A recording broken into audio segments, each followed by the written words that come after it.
we decided that we weren't just going to sit there and do nothing about it, that we were going to be, actively involved and trying to make a change.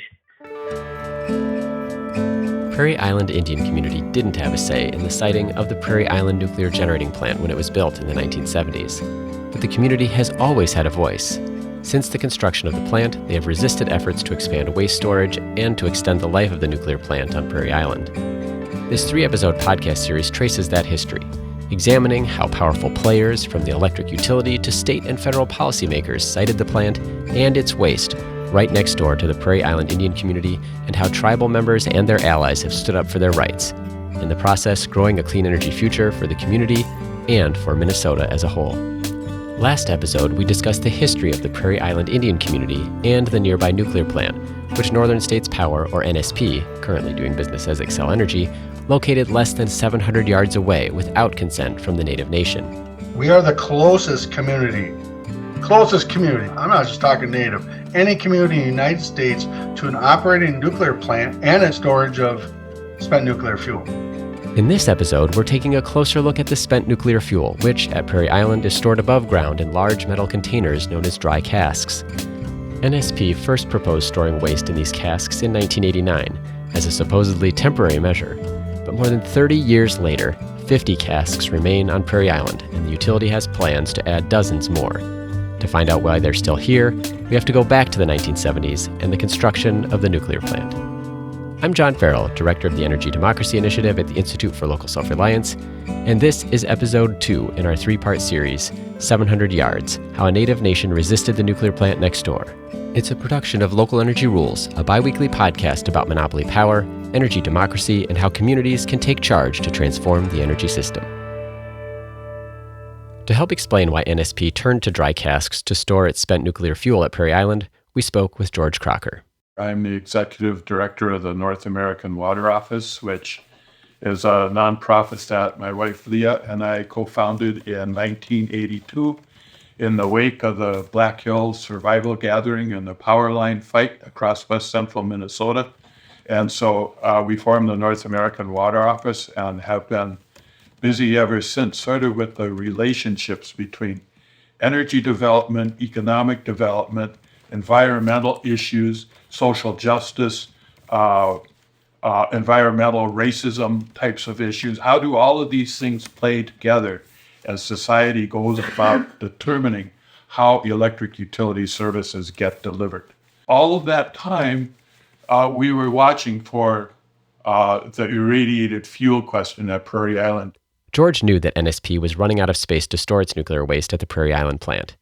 After it began operations in 1973, the Prairie Island nuclear generating plant stored spent fuel in an on-site cooling pool, a necessary step to cool the very hot spent fuel.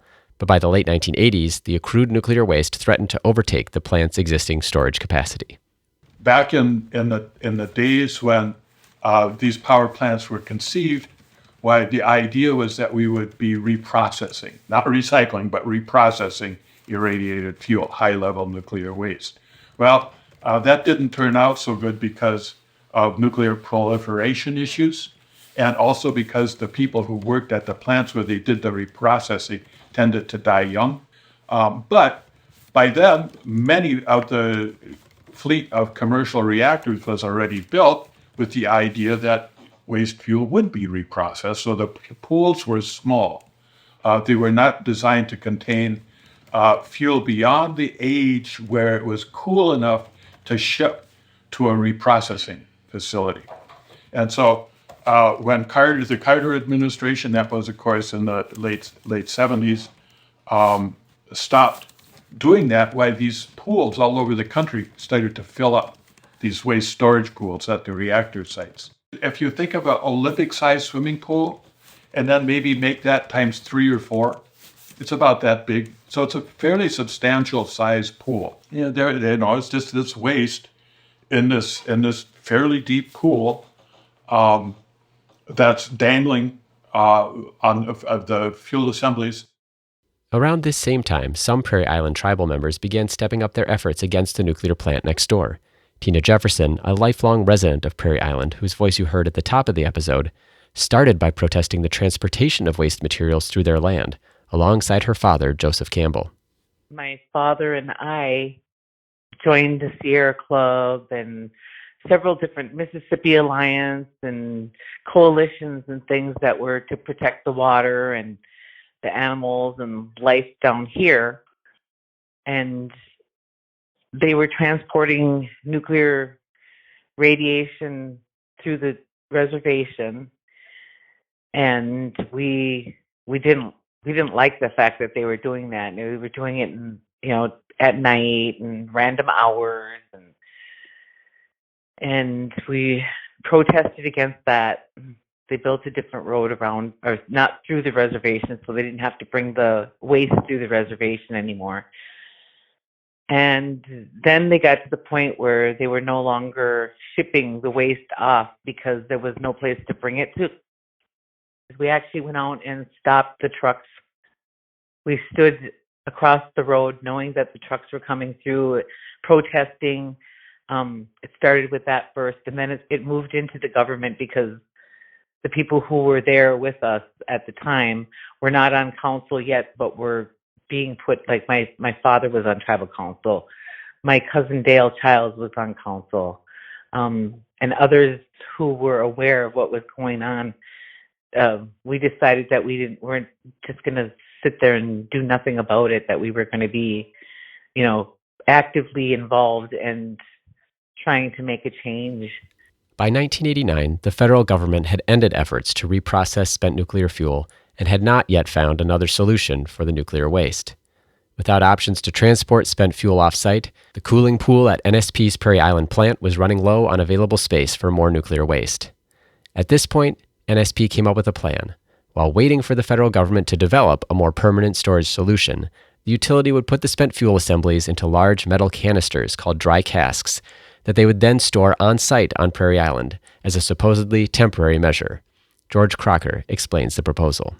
Why NSP comes along and says, we need to do something else with this waste. We're going to put it in storage casks. These big, what they call TN, transnuclear 40, for 40 waste assemblies go into each cask. TN 40 casks. TN 40 casks stand about, 16 or 18 feet tall. They're about 8 or 9 feet in diameter. They have a 4.5-inch interior steel wall that is coated with about a 1/4 inch of resin, and then another 4 inches of rolled steel on the outside of that. So it's a very, very heavy, thick, robust structure that is used to hold this waste. Before storing nuclear waste in dry casks, NSP needed the state to approve their plan. In 1991, the utility went to the Minnesota Public Utilities Commission, which regulates utilities' rates and other activities.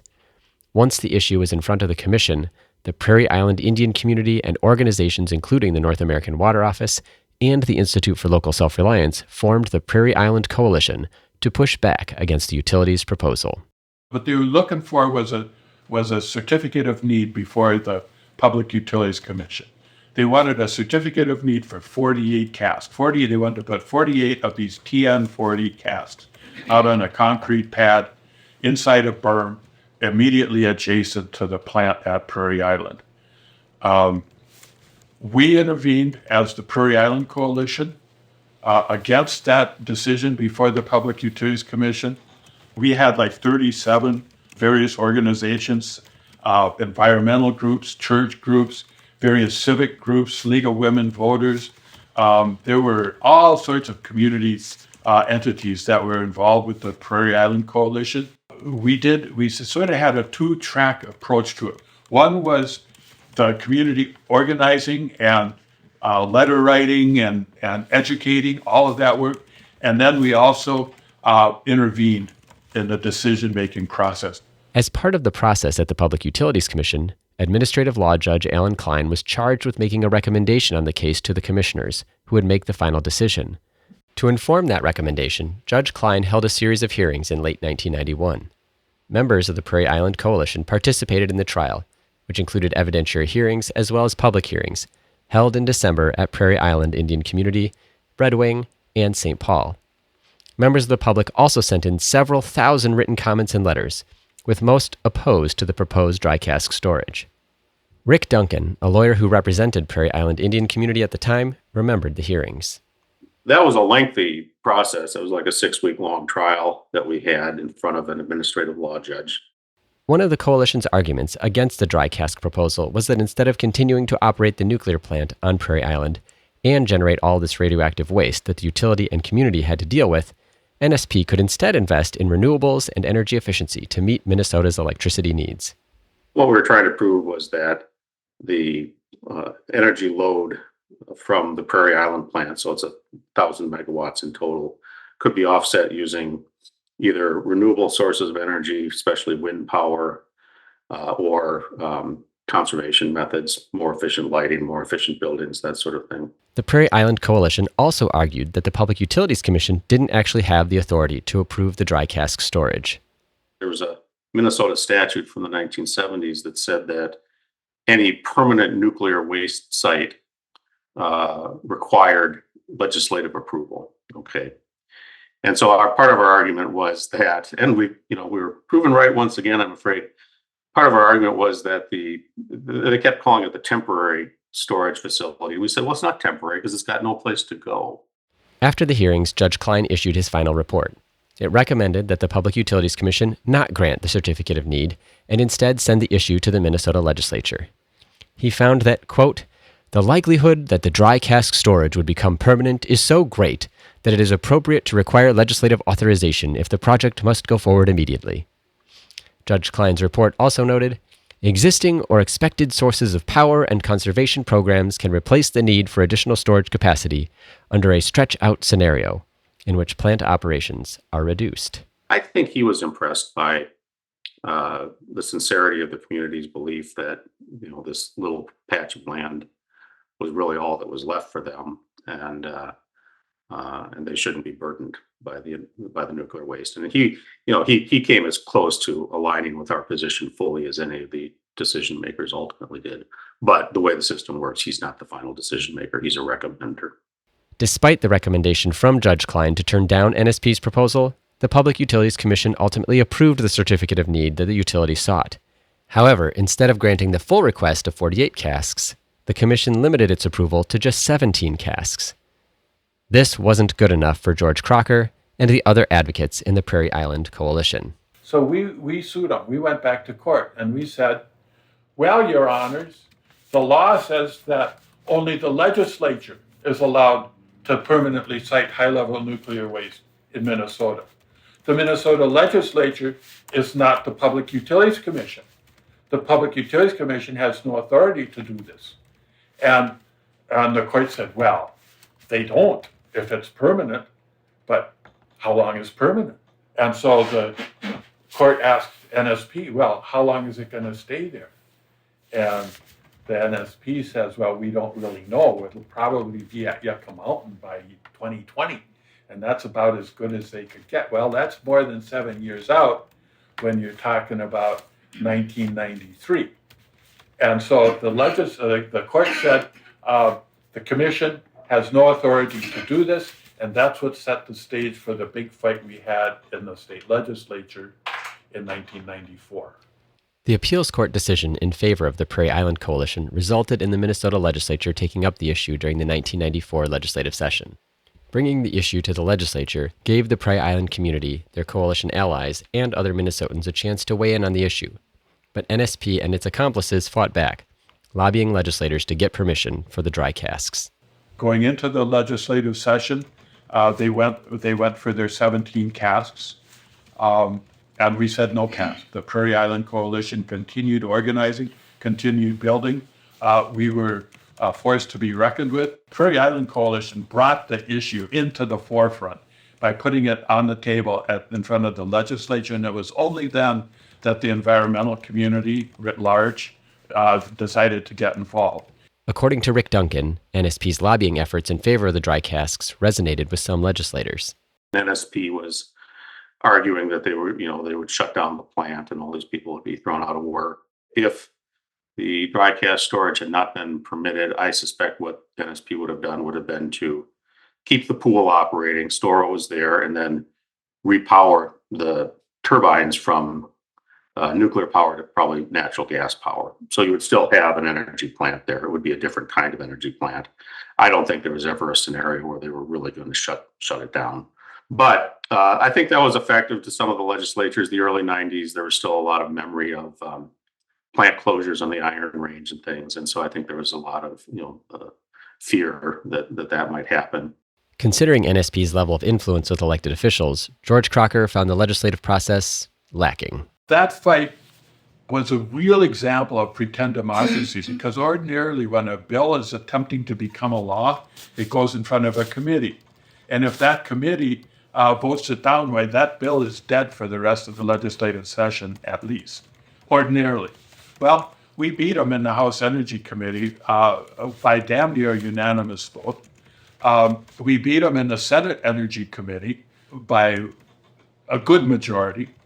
And every time we beat them, why NSP would go and have a meeting with Senate leadership or House leadership, and then they decided just to take it right to the House floor. And we beat them on the House floor with over 100 votes on the House floor. That's out of, 136, I think? We had over 100 that voted no.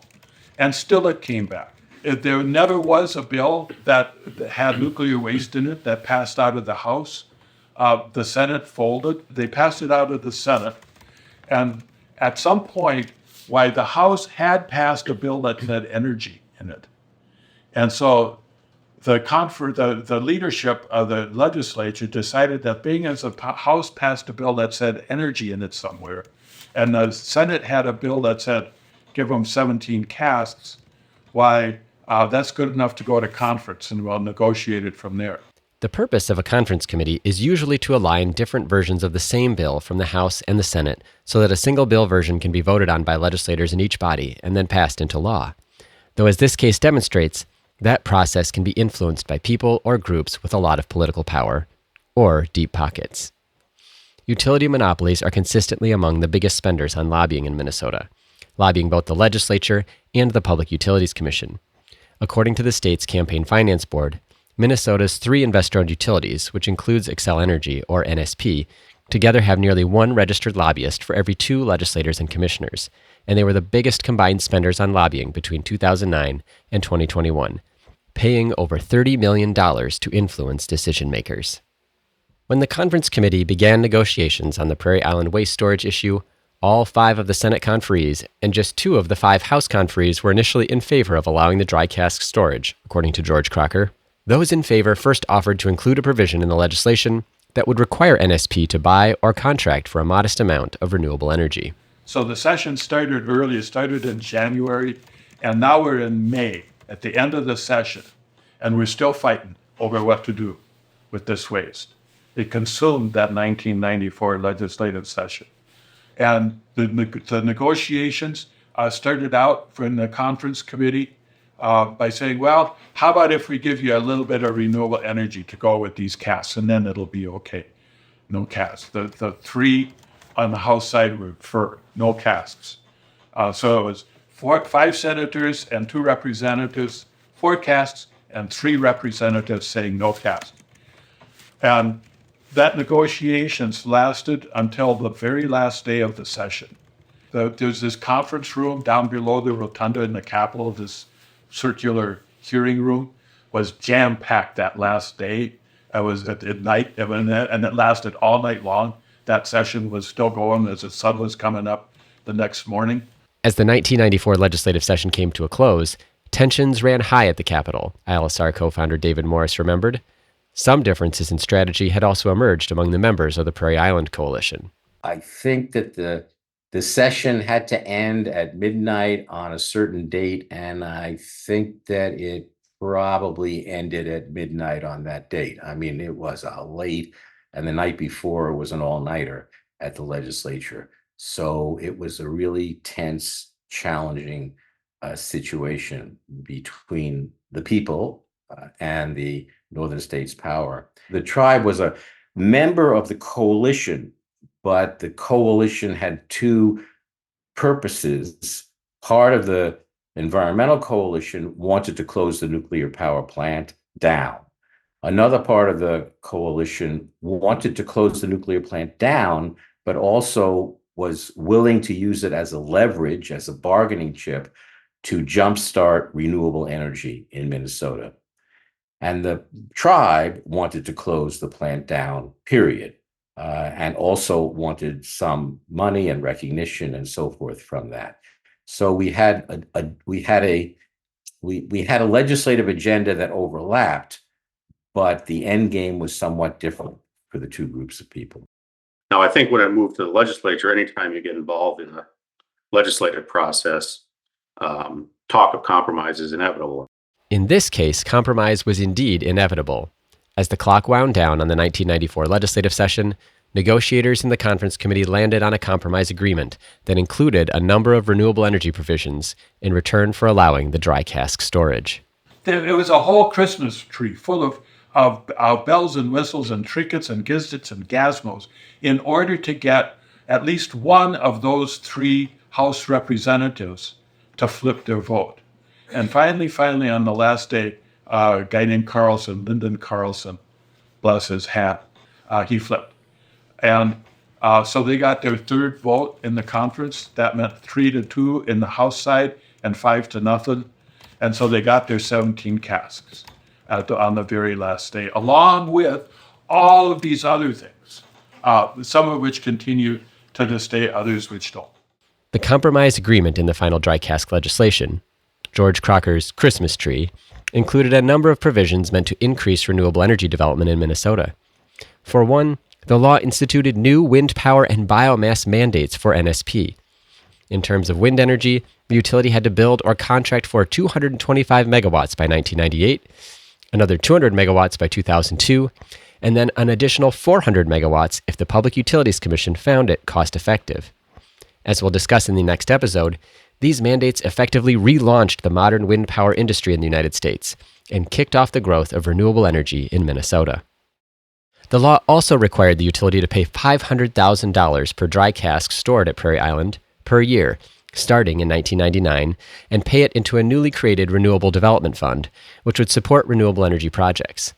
The legislature has adjusted the funding formula over the years, including by requiring payments for dry cask storage at the state's other nuclear plant in Monticello. The fund lives on today as the Renewable Development Account, and Xcel Energy continues to make payments into the account every year. In addition, the 1994 negotiations over dry cask storage led to a ban on new nuclear energy plants in Minnesota that remains in place to this day, as do the dry casks on Prairie Island. For Prairie Island Indian community, although they weren't able to stop the allowance of the dry casks, Councilman Michael Childs Jr. shared that another outcome of the legislation was formal acknowledgement of the plant's impact on the tribe and the ability to enforce the law's provisions. The biggest thing that the community wanted was, one, some sort of, acknowledgement, right? Prairie Island's affected by this, and we have no say in it usually, right? So we were able to get an original agreement, at least to acknowledge that fact, right? And we pushed and pushed. The beautiful thing is when you look at all the renewable energy in Minnesota, that is when it was dictated. And the environmentalists, which included a lot of our members, right, back then, pushed for this. And I think, if it wasn't for our community to insert themselves back then, when you look at where renewables are, it's amazing. The advocacy of the Prairie Island Indian community and its members had a huge impact on the legislation that came out of the 1994 session and later developments around the nuclear plant. I think it was really the fact of it being adjacent to tribal land, the fact that the tribe was actively opposed to it, really was key to making the whole thing go. We started advocating for ourselves because we knew that nobody else would. And because we're only just a few people, we never thought that we would get as far as we've gotten today.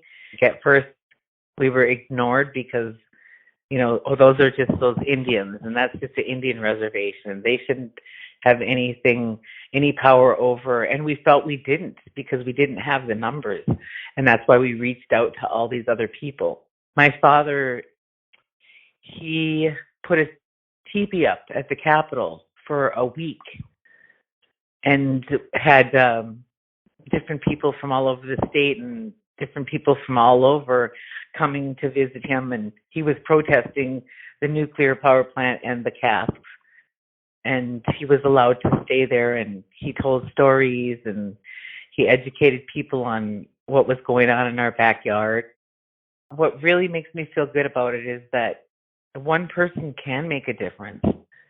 You just have to keep voicing and voicing and voicing and doing whatever it is you can in your power. I watched my dad do that.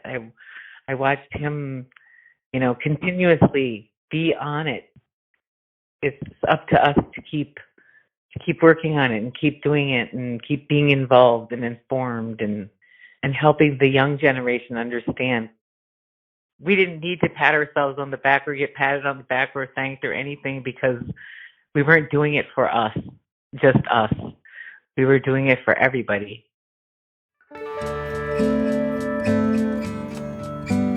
Thank you for listening to the second episode of 700 Yards, How a Native Nation Resisted the Nuclear Plant Next Door, a 3-part series from Local Energy Rules. In the third and final episode, we return to the present day to find out how the 1994 dry cask law impacted renewable energy development in Minnesota, and how the Prairie Island Indian community is pursuing their own net zero future. For more content and information related to today's episode, please check out the accompanying story map. A link to this page is in the show notes.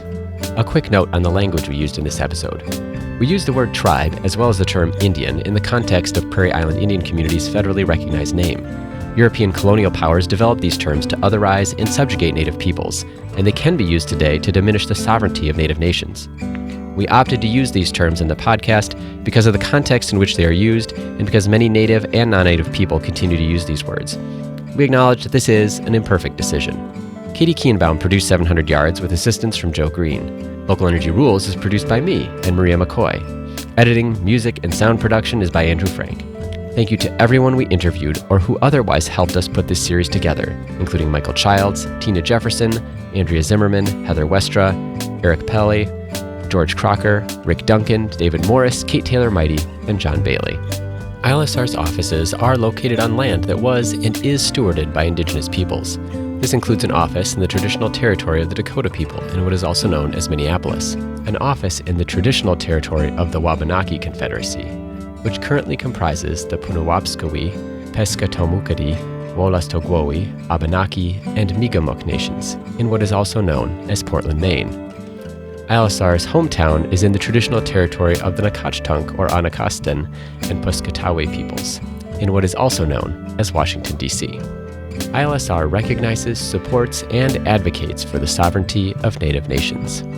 Tune back in to Local Energy Rules every 2 weeks to hear more powerful stories of communities taking on concentrated power to transform the energy system. Until next time, keep your energy local, and thanks for listening.